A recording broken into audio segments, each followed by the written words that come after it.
My name is Jamie Rusher Allen, and I'm the director of Comedy of Errors.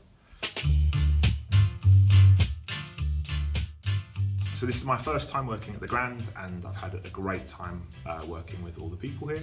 We started talking about the show about 3 or 4 years ago.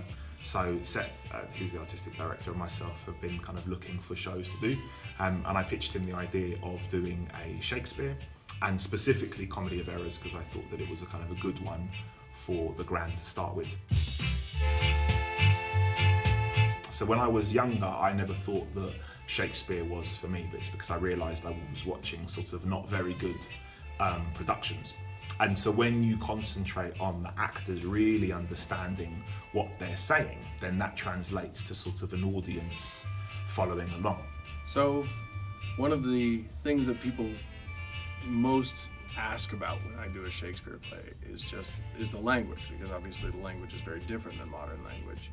And one of the things that I work very hard to do is make sure that the language is as clear and accessible to a modern audience as possible. So it's like watching a foreign film, or kind of people watching. Even if you don't know exactly word for word what's happening, human beings are experts on kind of body language and picking up on tone.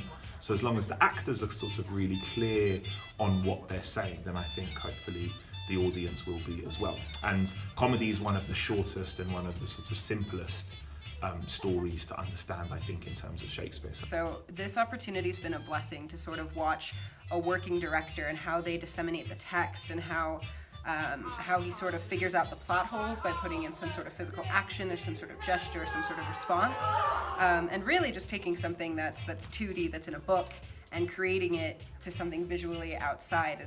I love working with Jamie. He always focuses on the text and spends a really good amount of time making sure that we know what we're saying, and making sure that the audience is going to be able to understand it. You could draw a straight line from this kind of goofiness in Shakespeare to Marx Brothers, and then from that to modern comedy, and that's what I love about this piece. It's not deep, it's not, brilliant, it's just goofy fun, and that's delightful. I want to do more Shakespeare, and I want to do more Shakespeare here, so come and see it.